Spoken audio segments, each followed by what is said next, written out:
Good morning and welcome to Literature Matters. I'm Maureen Dutton, I'm a thriller writer and I live in Felixstowe, and I'd like to introduce... Hi, my name is Bethany Papworth. I'm a literature student, and on today's show we're going to be talking about the derivatives of the English language and Mary Shelley's Frankenstein. Fab. And I'd like to say this is a live programme, so Felixstowe works on the edge, yay. And I'd like to thank Mike, who is making all of this possible in the background and sorting out all the camera things for us. Now, if that's okay, Beth, I'd just like to start with just something that I really, really love and really excites me, and that's words and sayings. There are so many wonderful things in the English language, and I especially like it when you sort of trip over something and you wonder, where's that come from? I got something last week that I absolutely loved. Somebody said to me, well, I'll say this to you. Why do we say that there's a cow in a field and there's beef on our plates? There's sheep in a field, but there's mutton on our plates. There's a pig in a sty, but there's pork on our plates. Why? Why do we make that difference? Well, apparently, in 1066, when there was an awful lot going on Battle around of Hastings? here. Oh, I think that was one of them. Battle of Hastings. Yes. But when the Normans came over, apparently they stayed here. They took on English servants, and of course they asked for mouton, which was mutton, which was sheep. Yeah, and apparently we just used to say we'd have, you know, sheep and chips, or, you know, cow and Yorkshire puddings, but we only had the one word. But the French introduced this so that we ended up now calling anything that's live in the field is a cow, but on your plate it's beef. And I just find that absolutely fascinating. We use it every day. Has anybody stopped to think why we do this?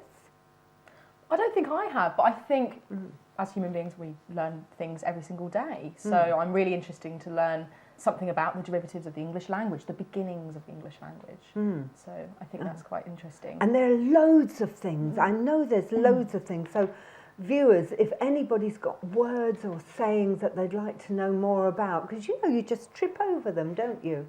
The English language is fascinating. If there's anything you'd like us to investigate or to talk about, please go onto the Felixstowe website.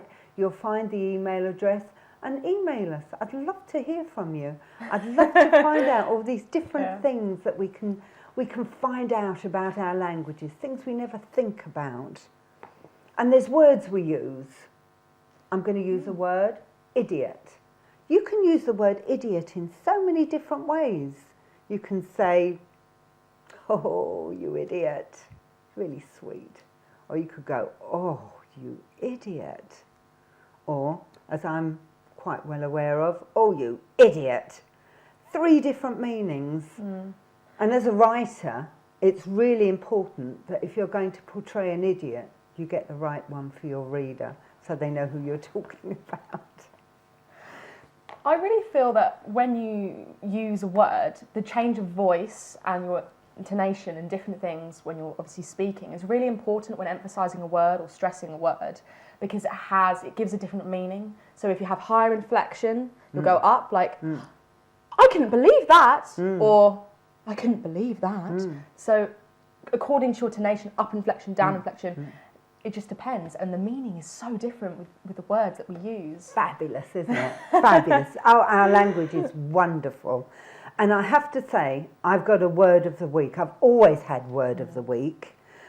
Friends and family will tell you this. I cotton onto a word and I'll use it wherever I can. And I'd like to introduce a word of the week. My word this week is a wonderful word, conurbations. Conurbations. What does that mean?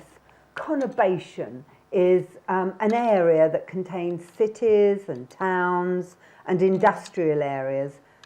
Boring, grey. But you use the word conurbation Doesn't that make it sound more exciting and interesting? I think it makes it sound quite widespread, like conurbation, like it's spreading out quite a lot. It also, you say the word conurbation, it's a beautiful word to say as well. You can, if you repeat it, it's just lovely. It's a poetic word. Doesn't sound more poetic than an industrial site anyway. Now, once again, if you've got a favourite word, if there's just something that you really love, please share it with us. We'd love to share it with all of you. Let's bring our language out. Let's celebrate our language. I'm going to have a different word every week, and with your help, we'll get some really good words going here, I hope. In fact, I'm researching one word at the moment. I haven't got very far, and one of you may have heard of it. You may know the meaning of this, but I use the word tinkerpot a lot. It refers to any child that's under 5 years old and any small animal. I tend to call them tinkerpots. I was brought up being called that by my family, and it's just such a warm, sweet word. Where on earth does it come from? What's the history of it? So far, I haven't got very far with it. So if anybody out there knows where tinkerpot comes from and why we use it as such an endearment, my grandchildren are all tinkerpots, by the way, so they're growing up with it as well.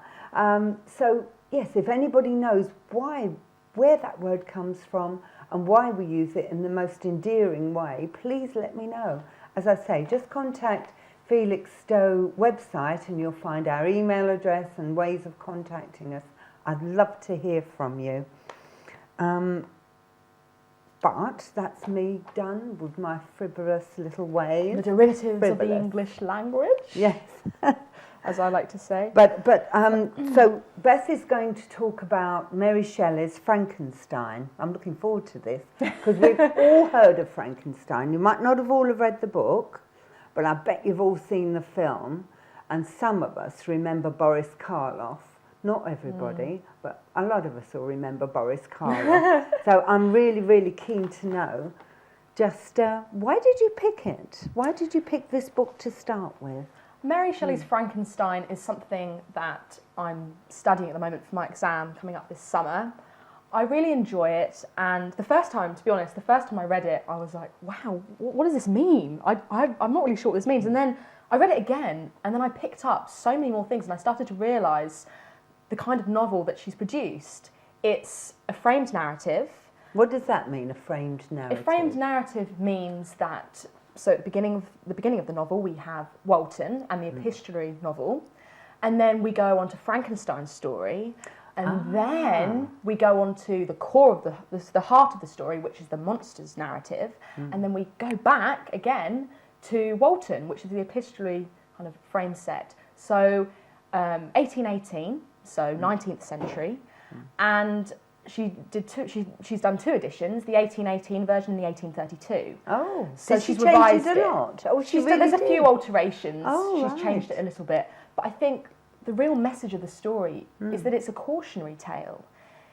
I think she's trying to tell us that if we push nature or technology too far, if we push the limits of this too far, then man will pay its penitence. It will pay the consequences. Can I do a little quote here? Of course. From Jurassic Park. Okay. Yes. Nature will find a way. Nature will find a way. Yes. Or, as I might say, nature bites back. So yes. I think nature is described in many ways in this novel. Sometimes it's romanticised when Frankenstein's looking at the natural world, trying to find solace and comfort, and he's feeling sad because even though, yes, Frankenstein's created this creature, when it's born, he doesn't know what to do. Its limbs were convulsed, its black lips, it's ugly creation, well, according to Frankenstein, and so therefore he rejects his creation, and so the monster or the creation doesn't know what to do, so then the creature goes off into the wilderness and learns about civilization, comes across the de Lacy family, and then the creature learns about the de Lacy family actually learns about the derivatives of the human language, Oh. reads Plutarch's Lives, which is just an example, learns about, well, different things about war, civilization, war, anything. And he learns about the way that human beings speak and communicate with each other, learns about emotions, heartbreak, happiness, sadness. Oh. So, but then I think the beginning of the novel is important because the first, the beginning of Mary Shelley's Frankenstein, which is actually underneath is the modern Prometheus, the modern Prometheus, Okay. which is a subtext story, which is quite interesting, and it links with the main Frankenstein story. Right, But right. I think what's really important to say is this is a really key part, I think, in the beginning of the novel. And obviously right here we have, to Mrs. Saville, we have the epistolary start. Yeah. So we have Walton telling us about ambition and that he's going to parts of the North Pole to discover the secrets of life. I shall satiate my ardent curiosity with the sight of a part of the world never before visited, and may tread a land never before imprinted by the foot of man. These are my enticements, and they are sufficient to conquer all fear of danger or death. And then a passage near the pole to those countries. Can I ask, this doesn't start then with Frankenstein. This No, starts with Walton in the Who is epistolary start. Walton? Walton is an avid explorer. He's trying to explore something never before man has tried to impart on or tried to discover. Yeah. So it really is. And he's writing to his sister, and he says to Mrs. Saville is his sister, and we're not always given a precise date, which is very ambiguous because we're given Archangel March 28th, 17. So we're given this hiatus break. Right. I think that's really interesting. What she's done, she's crafted the literature very precisely. Wow. The sister's called Margaret. Is that Walton's sister? Walton's sister. Yes. So I think I'm just trying to find out, where does that link in with Frankenstein? Where does Walton come into Frankenstein? Walton discovers Frankenstein actually towards the end of the novel. He discovers Frankenstein's monster, of Frankenstein and what he's doing. We have the end. We have the flashback. We have the end of the novel at the beginning of the story. Right. So she does a lot of flashbacks and different things. It's retrospective. Yes, it's retrospective. Oh, I like retrospective. It's retrospective, and we also have Frankenstein at the end as well. So Frankenstein comes back again in Walton's story, in Walton's narrative, because we have Walton's narrative at the end, and we have Walton's narrative at the beginning. So is this actually Walton's story? No, it's Frankenstein's story. Right. But she's clever because she's crafted it. She's framed the narrative. Right. So it's almost like a circular narrative. So that's really interesting what she's done here. And this is one of the first letter that Walton writes. You will rejoice to hear that no disaster has accompanied the commencement of an enterprise which you have regarded with such evil forebodings. So she's almost preempted this. She's thinking in her mind, what's going to happen next? It's a trigger. It's a trigger. It's a trigger to get you to read more. I love it. It triggers. is a trigger. Yes. And moving on, there's the 4 or 5 letters written, and then we go to chapter 1. Now, this is Frankenstein's narrative. Frankenstein says, in a confident but arrogant tone, but very self-assured, but it's a little bit of pomposity, I think. I am by birth a Genovese, and my family is one of the most distinguished of that republic.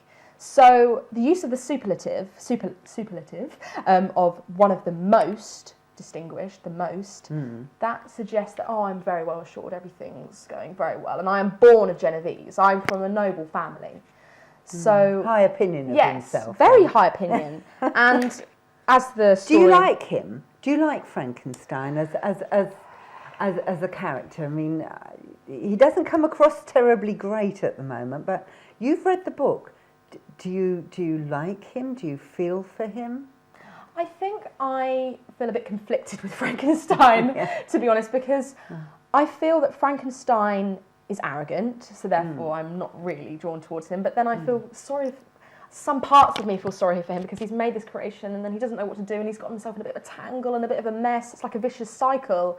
So you feel sorry for him when he's looking at the natural world, but then you also don't because he destroys the female companion that he makes because the monster says to Frankenstein, if you're going to abandon me, then I want you to make a female companion. Otherwise, I will declare everlasting war on the rest of mankind. Right. So Frankenstein feels a bit worried. Oh no, what's going to happen? So then Frankenstein creates the female counterpart, the female companion. But then Frankenstein destroys it. Oh, Frankenstein destroys the female companion. He's a murderer. Exactly. I don't like him and at then all. And then Frankenstein's creation kills all of Frankenstein's loved ones, Clerval and other characters. I'm not going to give the whole plot away. No. But the creation, i.e., the monster, kills a lot of Frankenstein's loved ones. So was the monster, when he was born, because you give a good sort of depiction of him, almost like a baby? I mean, did he have a mind, or did that mind have to grow? It's almost as if he had a baby's mind. Do you think that? Was he born with a mind? I think he was born with a mind. With thoughts and memories? He was born into a very noble family, so he was always told from a young age that he could do things, that he had the potential to do whatever he wants. He has control even over the females, because Elizabeth Lavenza, who comes in later in the story, which the Frankenstein family have adopted or taken responsibility of, he falls in love with her, or he has an adoration for her, but she's described as a plaything, a creature. Women are very passive. Women don't really have a voice in the story. Women are seen to be man's possession. She was my plaything. The use of the possessive pronoun my suggests that it's Frankenstein's possession. Women didn't really have any control because it was a patriarchal society that Mary Shelley was depicting. How fascinating as a woman to write this as well. But she had an idea of she was living in a society where men had the power. Enlightenment ideas coming through, Romanticism ideas later coming through. So she was influenced by a lot of different aspects of her life, but she was also surrounded by death, because her mother, Mary Wollstonecraft, she was a feminist and wrote The Vindication of Women's Rights. Oh, right. But the tragic thing is that Mary Wollstonecraft, Mary Shelley's mother, died giving birth to her. Oh. So Mary Shelley didn't have a maternal figure to look up to. Yeah. So that must have... And also, it should be said that Percy Shelley, who she married later on during her life, drowned. He drowned. Grief, so she... soul. And also, she gave birth to a baby, obviously gave birth to a baby, but then it died a couple of days later. Oh, so she's completely surrounded by death. Very dark stories. Yes, that it's explains really dark. why she writes such. And also, Frankenstein, to me, has no warmth about him. He must have had this real urge to create Frankenstein's monster, and yet he lets it go and he kills one of his creations. Exactly. If you've created something, how can you kill it? Exactly. I believe that Frankenstein is a child of the Enlightenment, so science progression, pioneering science, ideas progressing forward. But I also believe that it could be read, potentially be read, that the monster is a child of Romanticism, because he's learning about the De Lacy family, the language, feelings, emotions. Oh, from the sidelines, though, Yes. not up front. The core of the novel. Yes, he's watching it. Oh, that's really But sad. something that Mary Shelley does very, very well is the Gothic genre. Now, I think this is very good, because the Gothic, she slips in and out throughout her entire novel. She blankets it, and it's... I'll give you an example. The Gothic was chaotic, ornate and convoluted, excess and exaggeration, the product of wild and civilised. This is what Punter said. Also, it should be said that Frankenstein is the ideal Gothic hero, in that he experienced violent mood swings. He's pale when he's created this monster, because he doesn't know what to do. He starts feeling, he has a nervous agitation that drives him almost to insanity. A phenomenon that originates in the late 18th century, a phenomenon that begins as an embrace of counterfeit medievalism or as a medieval revival. it also should be mentioned that oppositions and opposites are very prevalent and very well known in Mary Shelley's novel. Gothic works are not fully achieved works, they are fragmentary, inconsistent and jagged. I think this quotation identifies the importance of uncertainty and incompleteness within the Gothic worldview. Okay. So we have these ideas of binaries and opposites. I think also going to mention that Frankenstein oscillates between extreme hubris and aspiration to the hopeless depths of utter despair. So Shelley has, whether intentionally or not, created Frankenstein as a character with great sensibility. He is very highly strung, demonstrated by his physical and mental declination following the animation of my wretch. He calls him wretch, abhorred. Satanic language is used. I think that's almost reminiscent of Paradise Lost. Milton's Paradise Lost is, the fall of mankind. But why did he do it? If you're creating something, it sort of doesn't ring true. You think if you're creating something, he shows no pride in what he's created. He not only makes something incredibly ugly by man's standard, but he doesn't love it at all. He has no pleasure or pride in what he's achieved, and he almost throws him to one side. But he's created a human being. I don't like Frankenstein at all. I think Frankenstein, primarily, he is a scientist. And the parody of a scientist, usually a cold and clinical person, logical and reasonable, also having traits of sensibility and prone to being emotionally moved by events in his life. So he's meant to be this, it was depicted stereotypically, a scientist, cold, clinical, professional, precise, but actually he's an emotional wreck in some aspects of the novel.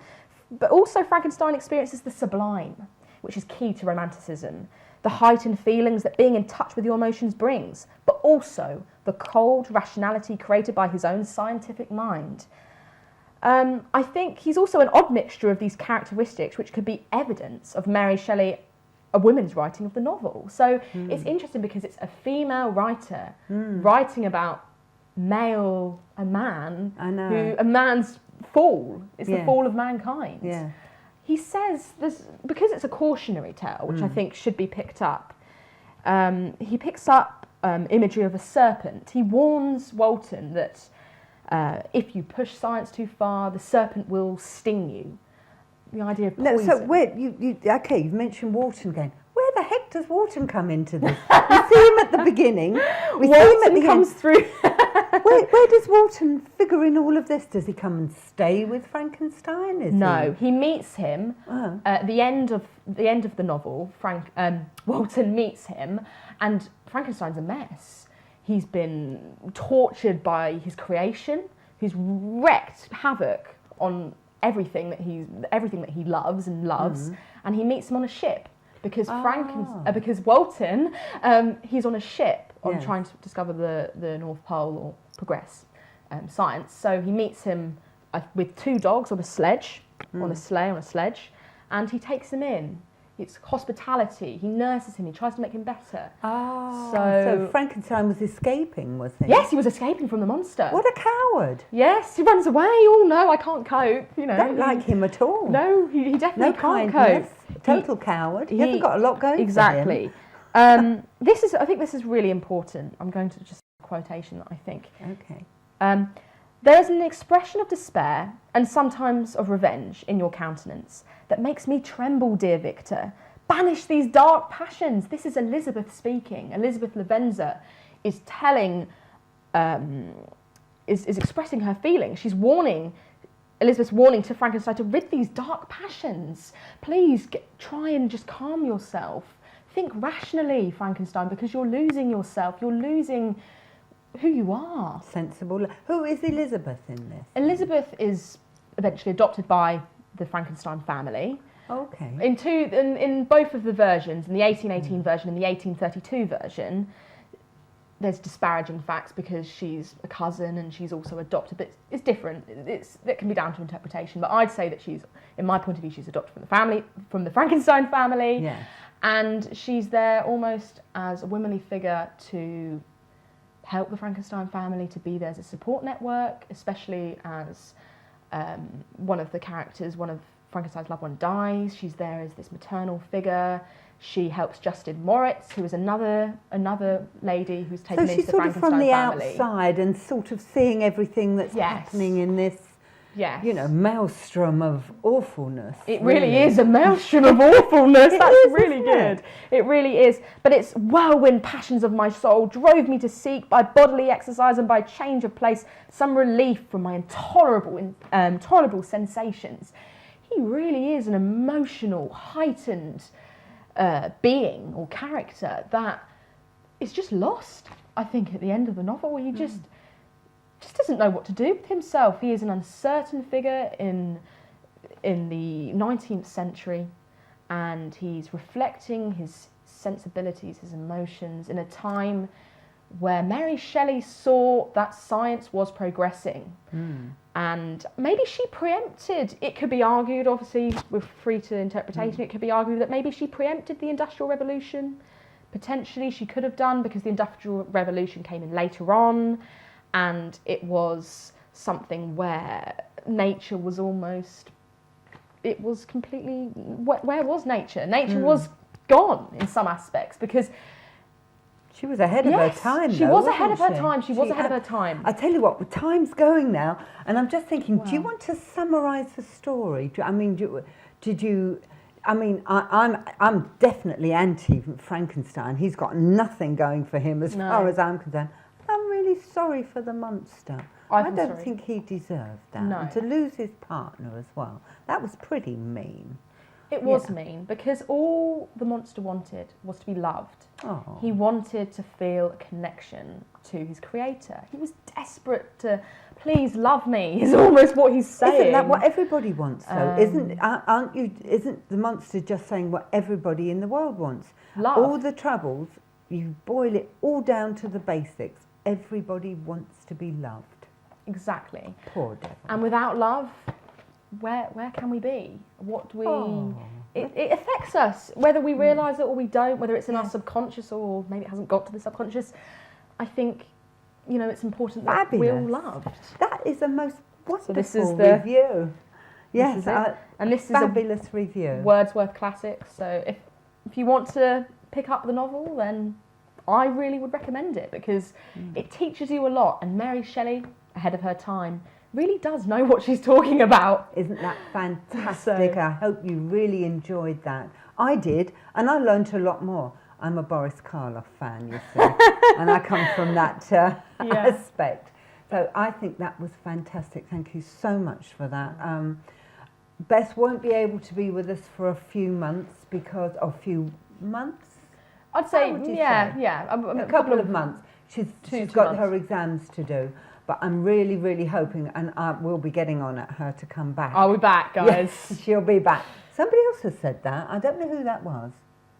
It's all right, it was an actor. It's fine. It was an actor. But hopefully we'll be back again soon, and I really hope you enjoyed this. And please don't forget, do contact the website if you have any words that you'd like us to explore or talk about, or any particular books that you think would make a really good review. Beth is fabulous at reviewing. Oh, thank you. But thank you so much for coming to watch us today, and hopefully we'll see you again soon. Maybe next week, you never know. Thank you very much. Thank you. Goodbye. Bye.